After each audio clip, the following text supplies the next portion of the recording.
Oh wow, that's a tiny one. Yeah. That's amazing. Breast? Oh yeah. It's like We one were of all those impressed spy earlier. cams. I know. Truly, That's straight out of awesome. Kingsman. Yeah, exactly.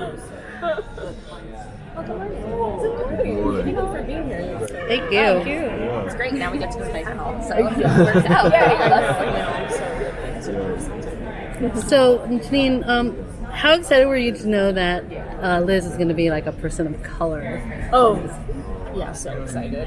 I was working on Grey's Anatomy at the time, and was just going into pilot season like, this is going to be my year. I want to reach for something that feels like almost too much of a gift for me to have right now where I'm at in my career. And that was this one. I read it and I'm like, oh, damn. She's such a firecracker. She's so massively intelligent that it's still like hard to wrap my mind around. And she honors her Latina-ness. Yeah. You know, she's it's at the forefront of everything she does, and she moves with it. Yeah. So I thought, oh, that's fun, because it has been, especially early in my career, a lot of characters that maybe were Latina but didn't speak from it or acknowledge it as much as Liz does. I mean, it's a part of everything she does for her. So it was for sure. It felt like the job that, like, okay, well, let's go for this one. Balls to the walls, and like, if we end up with one of these, it'd be cool. Eventually we'll get a job like that. And then when it worked out, it was just like a dream. It's been a dream. Yeah. You didn't get to ask a question. My question is for Nathan. Since you guys are finally a couple now, Yes. what do you enjoy about that aspect? On the show, Yeah. it's difficult because we had such a brief period of time where we were. Yeah. we were actually together, and then I died, and so it's kind of, that sucks. So I'm excited. If I do end up coming back, I'm excited to rediscover that, and hopefully be able to, we kind of get a chance to start over in a way, and rediscover that connection a whole another time, and that's very exciting because it'll shift in different ways, and that'll be fun to explore. If you come back. I know, we're shooting episode 5 right now, and we've only shot one scene together. Yeah, I'll see you then. So we're like, it's definitely been a change.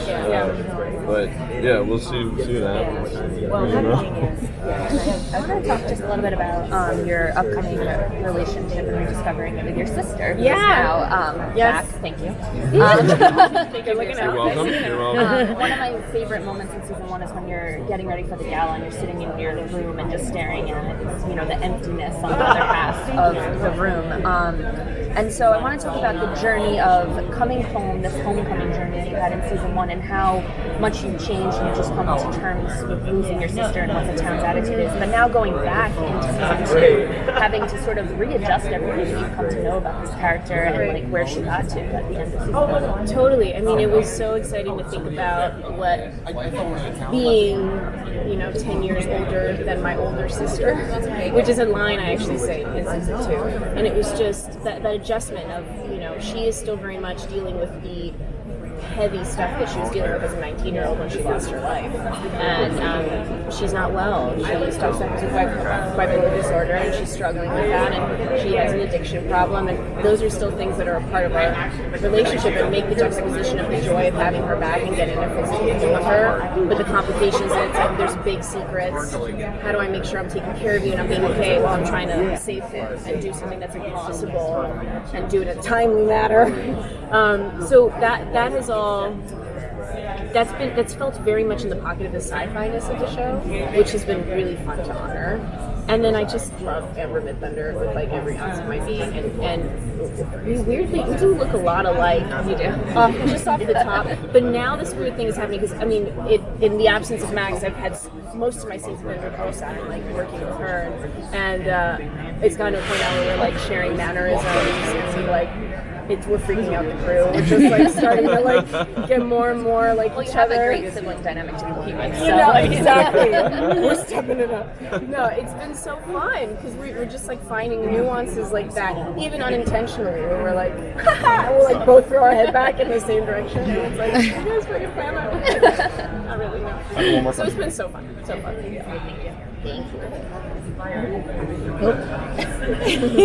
What was the challenge like creating your own Max compared to the Jason Bear's Max? Well, it helped being 10 years older than the original Max. Right.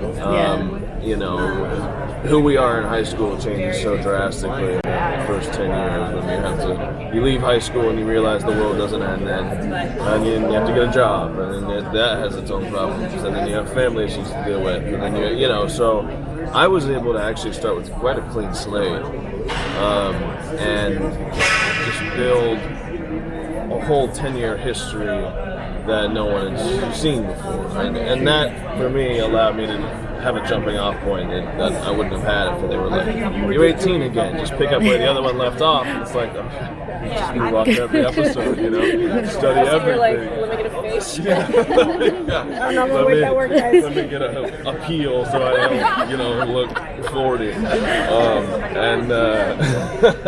Yeah, so it was a blessing to have the opportunity to start as an adult and work backwards instead of starting from 18 and try and work forward.